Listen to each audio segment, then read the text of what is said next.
अस्सलाम वालेकुम। PSY 408 health psychology की असाइनमेंट नंबर 1 ओपन हो गई है और उसकी जो लास्ट डेट है वो 26 अप्रैल 2024 है और 20 नंबर की असाइनमेंट है और लेसन नंबर 5 से ये है असाइनमेंट ली गई है, टॉपिक लिया गया है। अच्छा, इसमें इस असाइनमेंट का ऑब्जेक्टिव क्या है कि आप इस असाइनमेंट को जब मुकम्मल तौर पर सक्सेसफुल हो जाएंगे कंप्लीट करने के बाद, जो स्टूडेंट है वो field of epidemiology, public health, sociology और एंथ्रोपोलॉजी के एक्सपर्ट हो जाएगा, उसको अंडरस्टैंड करने में माहिर हो जाएगा, डेवलप करने में, डेवलपिंग ऑफ अंडरस्टैंडिंग में माहिर हो जाएगा।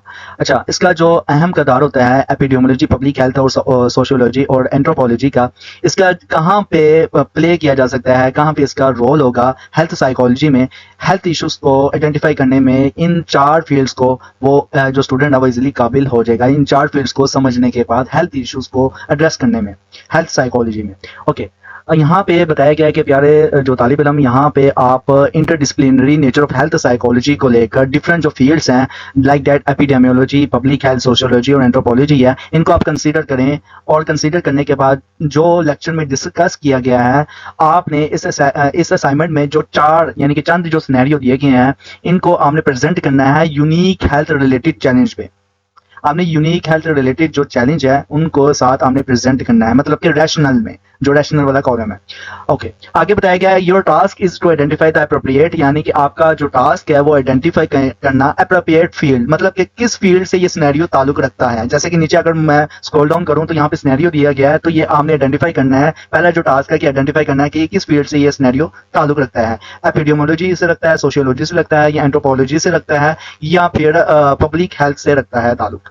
उसके बाद फिर इसमें भी साथ में ये भी बताया गया है कि आपका जो चैलेंज है relevant to address the given challenge, और हमने इसके जो चैलेंज है रेलिवेंट वो उसको एड्रेस करना है। और फर्दर एडिशनली क्या है, मजीद क्या है कि will you provide a rational for your choices, आपने रैशनल जो चॉइसेस हैं उनको बताना है। Explain how the selected field is represented in the given scenario, और हमने जो फील्ड सेलेक्ट की है यानी कि जो सिनेरियो है उसकी फील्ड को भी हमने आइडेंटिफाई कर लिया है, तो हमने बताना है रैशनल में कि ये किस तरह से रिप्रेजेंट कर रही है रैशनल चैलेंजिंग एड्रेसेस में, कि ये रेलिवेंट है कि नहीं है, और आप यूनिक हेल्थ रिलेटेड चैलेंज जो है उसको रिप्रेजेंट कर पा रहे हैं कि नहीं कर पा रहे। ओके, अगर लेसन नंबर 5 की तरफ जाऊं और यहाँ पे एट द लास्ट में जाऊं, लेसन नंबर 5 के एंड पे जाऊं, तो यहाँ पे रिलेटेड जो फील्ड्स है एपिडेमियोलॉजी, पब्लिक हेल्थ, सोशियोलॉजी और एंथ्रोपोलॉजी, ये स्टूडेंट आप रीड आउट कर लीजिएगा। सिर्फ 1 मिनट या 10 मिनट या 5 मिनट का ये काम है, इसको हमने रीड आउट कर लेना है। अगर इसको मैं रीड आउट करूं तो इसमें मैं समझाने की तरफ आऊं तो इसमें बताया गया है कि ये जो एपिडेमियोलॉजी है एक साइंटिफिक स्टडी है और ये डिस्ट्रीब्यूशन करती है फ्रीक्वेंसी ऑफ इंजरी को लेकर, डिजीजेस को लेकर, और ये पार्ट ऑफ दी कॉन्टेक्स्ट में शामिल है, यानी इसकी फ्रीक्वेंसी होती है वो डिजीजेस और इंजरी को लेकर शामिल होती है, ये इसका हिस्सा है एपिडेमियोलॉजी का। और रिसर्चर जो होते हैं वो इस फील्ड में डिटरमाइन करते हैं बीमारी को कि वो पॉपुलेशन के अंदर कितनी है और किस तरह से ये ऑर्गेनाइज हो रही है, और जो डाटा होता है उसकी डिजीजेस और इंजरी को लेकर कब वाकया होता है, ये एपिडेमियोलॉजिस्ट करते हैं। और यहाँ तक कि जो एज है, जेंडर है, रेसिकल और कल्चरल जो ग्रुप्स है उनके अंदर किस तरह की इलनेस जा रही है, ये भी एपिडेमियोलॉजिस्ट करते हैं। तो ये एपिडेमियोलॉजी एक साइंटिफिक स्टडी है, इसमें ये सब कुछ एनालाइज किया जाता है। उसके बाद भी बताया गया कि यू है प्रोबली जो है ना, आप गालबन जो एपिडेमियोलॉजिस्ट है ना वो एक मास मीडिया का काम करता है। ये सारी रिसर्चेस का कि कितनी इलनेस हो रही है, कितने कौन से जेंडर्स हैं, कौन से फीमेल्स हैं, कितनी डिजीजेस पैदा हो रही है मेल हजरात के साथ, बुजुर्ग हजरात के अंदर, फीमेल्स के अंदर, तो ये एपिडेमियोलॉजिस्ट करता है। और फिर बताया गया कि for occur at high levels where certain focus of cancer like to high levels of etcetera, मतलब कि टॉक्सिक सब्सटेंसेस वगैरह भी जो एनवायरनमेंट्स के रिलेटेड जो है यूनाइटेड स्टेट में एक जो है ना वो इस हवाले से एक एग्जांपल दी गई है यूनाइटेड स्टेट की, कि जैसे कि लाइम डिजीजेस है या टिक बॉम इलनेस है, ये बीमारी की वजह बन रही है मेल हजरात में, फीमेल हजरात में। तो ये एपिडेमियोलॉजिस्ट रिसर्चेस वगैरह करता है कि ज़्यादा बीमारियाँ किस वजह से पैदा हो रही हैं और किस तरह से पैदा हो रही हैं और किन में पैदा हो रही हैं, और रेशो किन की है ज़्यादा, मेल, फीमेल्स, चाइल्ड्स या बुजुर्ग हज़रात। ओके, पब्लिक हेल्थ में अगर बात करें तो पब्लिक हेल्थ में ज़ाहिर सी बात है कि फील्ड ऐसी फील्ड है जिसमें प्रोटेक्टिंग, मेंटेनिंग और इंप्रूविंग हेल्थ होती है, मतलब कि आप मेंटेन करते हो हेल्थ को, प्रोटेक्ट करते हो हेल्थ को, इसके अलावा आप इंप्रूव करते हो हेल्थ को, ये पब्लिक हेल्थ का काम है। ऑर्गेनाइज करते हो कम्युनिटी को, मतलब कि पंजाब हेल्थ सर्विसेज एक कम्युनिटी है, पंजाब फूड अथॉरिटी एक कम्युनिटी है, ये ऑर्गेनाइज करती है, इंप्रूव करती है हेल्थ को और छापे वगैरह मारती है। ये इसकी एक एग्जाम्पल मैंने आपको बता दी है। और इसके अलावा पब्लिक हेल्थ जो होती है अथॉरिटी, ये रिसर्च करती है प्रोग्राम्स को लेकर, इम्यूनाइजेशन को लेकर, सैनिटेशन को लेकर, लाइक हेल्थ और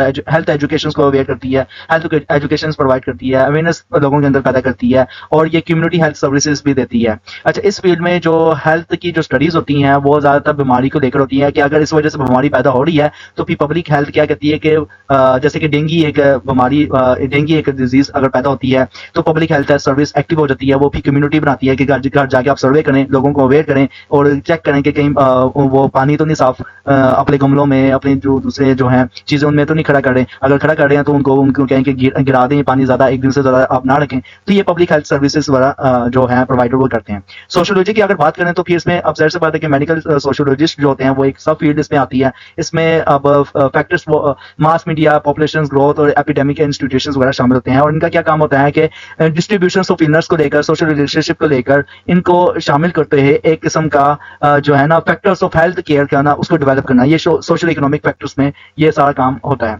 एंथ्रोपोलॉजी की बात करें तो ये भी एक मेडिकल एंथ्रोपोलॉजी की एक सब फील्ड है। इसमें आप डिफरेंस हेल्थ और हेल्थ केयर को लेकर डिफरेंस जो है ना कल्चर्स को आप स्टडी करते हैं और डिफाइन करते हो इलनेस को कि किस तरह के डिफरेंट कल्चर्स में किस तरह की बीमारियां पैदा हो रही हैं और किस तरह की इलनेस जो है वो आपके रिएक्शंस का बाइस बन रही है, और किस तरह की डिजीजेज है जिनको ट्रीट करना लाजमी है, या किस तरह की इंजरीज हैं जिनको ट्रीट करना लाजमी है, ये एंथ्रोपोलॉजिस्ट आइडेंटिफाई करता है। ओके, अब आ जाओ सॉल्यूशंस की तरफ। तो सॉल्यूशन में जैसे कि in densely populated urban areas there is growing concern, scenario number 1 की बात कर रहा हूं। In density populated urban areas there is a growing concern about the prevalence of substances abuses among adolescents. Sana is a professional who is responsible for designing a community-based interventions program to address these issues। मतलब कि जो सना है वो एक professionalist है, और वो किसकी प्रोफेशनलिस्ट है? कम्युनिटी बेस्ड, मतलब कि ये पब्लिक हेल्थ वाला काम हो गया। जाहिर सी बात है कि जैसे कि पब्लिक हेल्थ का क्या काम होता है कि वो एक कम्युनिटी बना के बेस पर काम कर रहा होता है और अवेयर कर रहा होता है कि किस अब जैसे कि एडोलसेंट है जो यंगेस्ट है, उन अर्बन एरियाज में वो विजिट करिए सना, और जो है ना बैड सब्सटेंसेस जो है ना उनके लिए वो तहफ़्फ़ुज़ जो है वो कायम कर रही है, और ये सना एक कम्युनिटी की बेस पर कर रही है। ओके, अच्छा, उसने सपोज किया है एक कोलैबोरेटिव जो है ना स्कूल उसको बनाया है, और उसने ऑर्गेनाइजेशंस और हेल्थ केयर प्रोवाइडर्स भी साथ में रखे हैं, और वो डेवलप कर रही है इनिशिएटिव फोकस को, प्रिवेंशन को, एजुकेशन को, और एसेस टू सपोर्टिव सर्विसेज को। मतलब कि वो एजुकेट भी कर रही है, इनिशिएटिव फोकस भी कर रही है, और साथ में हेल्थ केयर प्रोवाइड्स भी दे रही है। मतलब कि जहाँ जहाँ पे हेल्थ की सर्विस लाजमी है तो वहाँ पे वो हेल्थ की सर्विसेज भी दे रही है सना। अच्छा, इसका जो प्रोग्राम है वो रिडक्शंस करना है, उन चीज़ों को फोकस करते रिड्यूस करना है जो हेल्थ में कमी, हेल्थ को नुकसान पहुंचा रही है।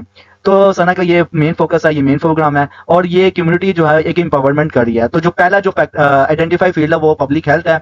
रैशनल की बात करें तो रैशनल में बताया गया कि किस तरह से आप जो है ना वो आपका पब्लिक हेल्थ में फोकस होना चाहिए, आप किस तरह से यूनिक जो हेल्थ है ना प्रिकॉशंस वो मुतारिफ करा सकते हो। जैसे कि मैंने यहाँ पे लिखा है कि पब्लिक हेल्थ अगर सना इन्वॉल्व है पब्लिक हेल्थ में तो वो प्रोटेक्ट कर सकती है, कम्युनिकेट कर सकती है, ऑर्गेनाइज एफर्ट्स लगा सकती है। जैसे कि वो अलाइन कर सकती है कोई टास्क वगैरह डिजाइन करके, और कम्युनिटी बेस पर वो इंटरवेंशन प्रोग्राम रख सकती है, कोई भी यानी कि डेली बेसिस पे अर्बन एरिया में जाकर कोई ना कोई एक प्रोग्राम एक्टिविटी परफॉर्म कराए जिससे लोगों को अवेयरनेस पैदा हो, और फिर वो प्रोग्राम का जो मकसद होना चाहिए वो प्रिवेंट हो सब्सटेंस अब्यूजेस अमंग एडोलसेंट के दरमियान। और वो एक कोलैबोरेटिव स्कूल भी बना सकती है, यानी कि बच्चों को एजुकेट करने के लिए, ताकि वो अपने माँ पेरेंट्स को भी या अपने बहन भाइयों को भी बैड सब्सटेंसेस यूज करने से बचाए, और जो यंगेस्ट है यूथ है उनको भी ऑर्गेनाइज कर सकती है। हेल्थ प्रोवाइड्स एडिशनली अगर देखा जाए तो वो रिडक्शन ऑफ हेल्थ प्रमोशंस को लेकर भी वो कम्युनिकेट कर सकती है।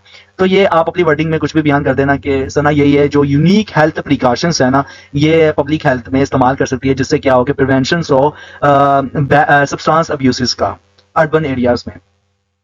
ओके, एंड आगे जो है सिनेरियो, उसमें सिनेरियो नंबर 2 में बताया गया है हिना हेल्थ साइकोलॉजिस्ट। हिना जो है हेल्थ साइकोलॉजिस्ट है, he is working with a team of professional who aiming to investigate a certain increase of respiratory illness in a particular regions. मतलब कि जो सना वो हेल्थ साइकोलॉजिस्ट है वो इन्वेस्टिगेट करती है अचानक से कि किस तरह से ये रेस्पिरेटरी इलनेस जो पैदा हो रही है एक पर्टिकुलर रीजन्स में, मतलब कि एक एरिया में।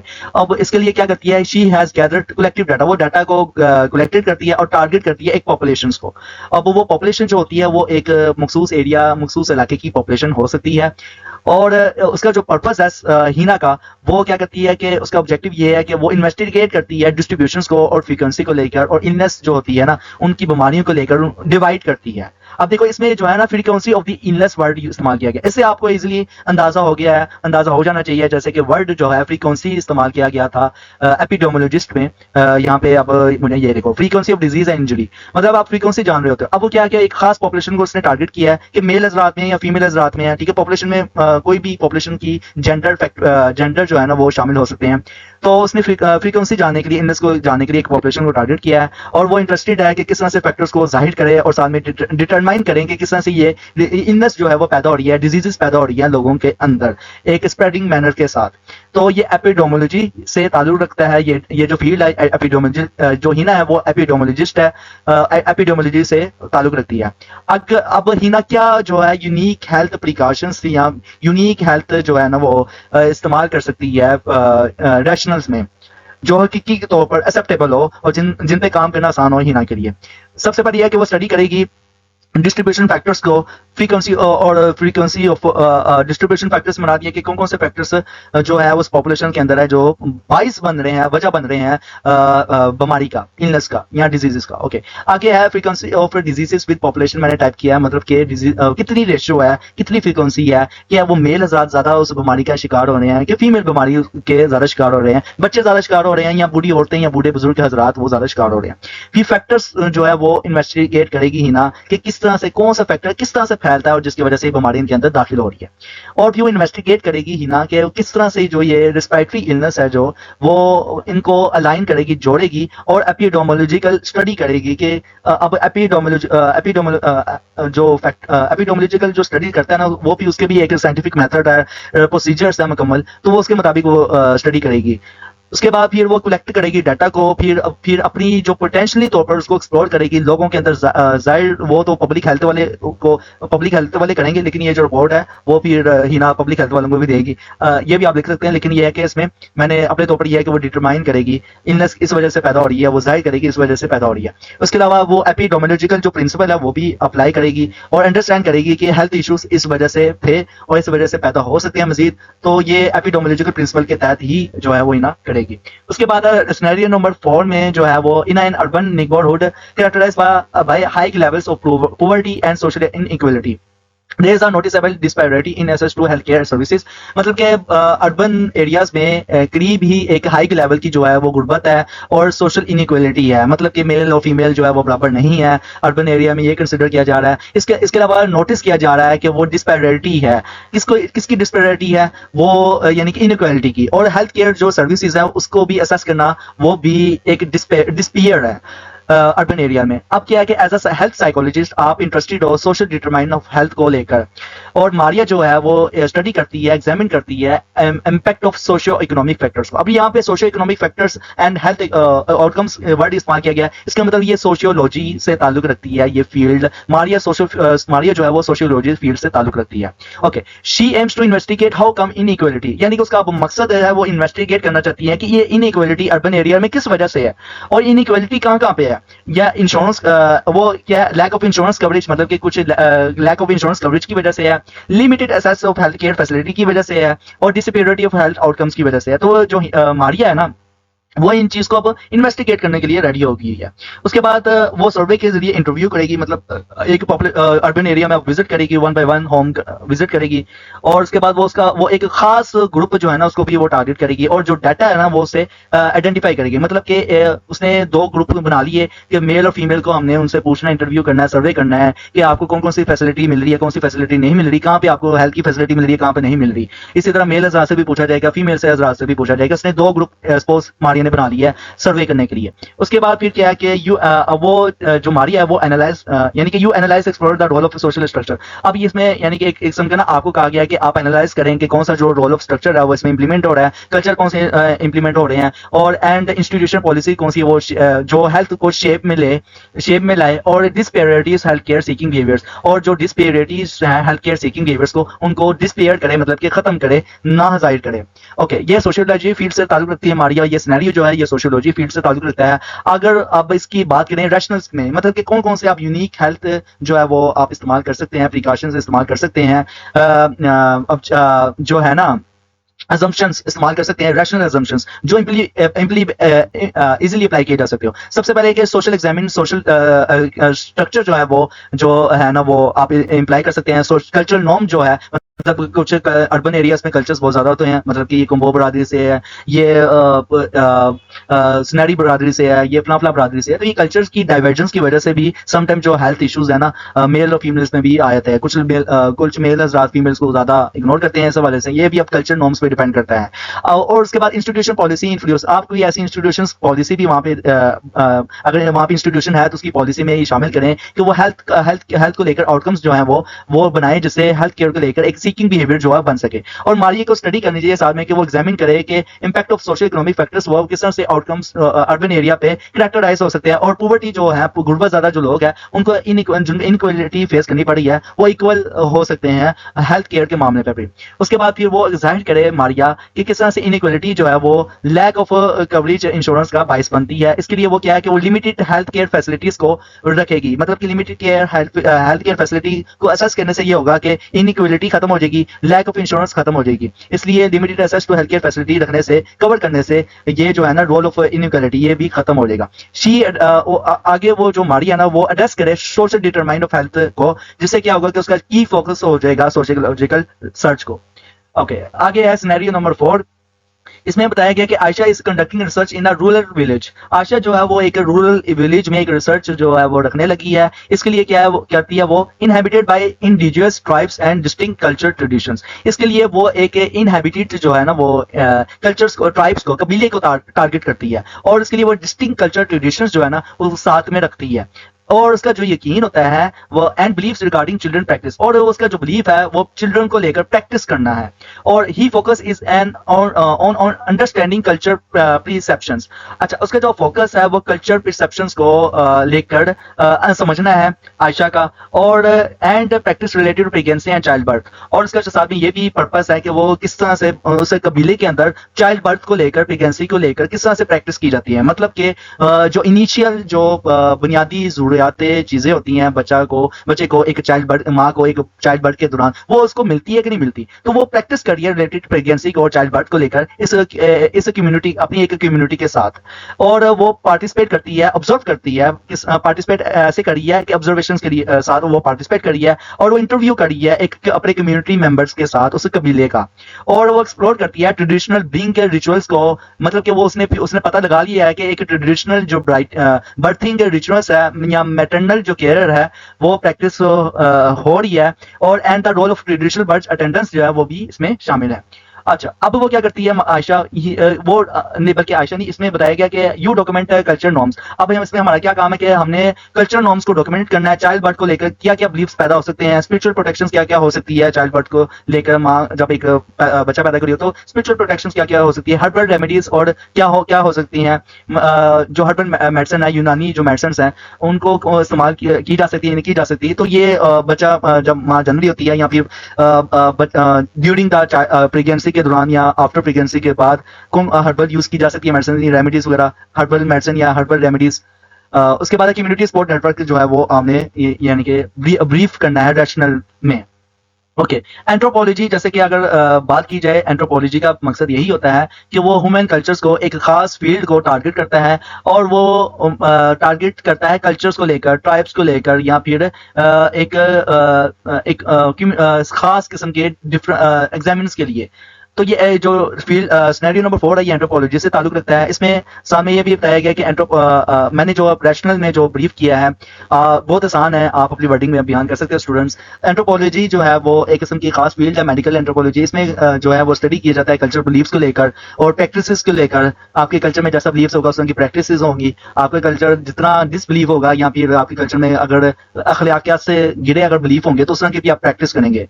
तो नॉर्म्स रिलेटेड हेल्थ केयर जो इलनेस है वो डिफरेंट जो है विद इन कम्युनिटीज वो आयशा स्टडी करी है। अब क्या कि आयशा ने रिसर्च की थी एक रूरल विलेज, यानी उसने क्या देखा कि इंडिजियस जो ट्राइब है, जो कबीला है, उसमें उसने समझा कि कल्चर जो परसेप्शंस है और प्रैक्टिस है रिलेटेड टू प्रेगनेंसी को लेकर और चाइल्ड बर्थ को लेकर वो अच्छी चल रही है। और उसने सामने ये भी जाहिर कर दिया है आयशा ने कि वो ट्रेडिशनल बर्थिंग रिचुअल्स और मैटरनल केयर जो है प्रैक्टिस वो भी मजीद इसमें इंप्रूवमेंट कर सकती है। और role of traditional birth attenders है वो भी इसमें निखार पैदा कर सकती है। इसके लिए वो क्या करती है कि वो कंडक्ट करती है एंथ्रोपोलॉजिकल रिसर्चेस को और डॉक्यूमेंट कल्चर नॉर्म्स जो है वो शामिल करती है, ताकि चाइल्ड बर्थ जो है वो उसकी कम्युनिटी के मेंबर के साथ जो है वो जो कबीले में जो लोग हैं उनको अवेयर कर सके अपने कम्युनिटी मेंबर्स के साथ। वीडियो अगर अच्छी लगी है तो साइकोलॉजिस्ट कम्युनिटी यूट्यूब चैनल को सब्सक्राइब कर दें। अगर आपने ऑलरेडी चैनल को सब्सक्राइब किया हुआ तो वीडियो को लाइक करें, शेयर करें। गाइस आपको जैसे कि पता है स्टूडेंट्स के मेहनत से वीडियो बनाते हैं हम लोग साइकोलॉजिस्ट कम्युनिटी वाले तो आपका हक बनता है स्टूडेंट्स के साइकोलॉजिस्ट कम्युनिटी यूट्यूब चैनल को सब्सक्राइब करें। इंशाल्लाह मिलते हैं नेक्स्ट वीडियो में। अल्लाह हाफिज।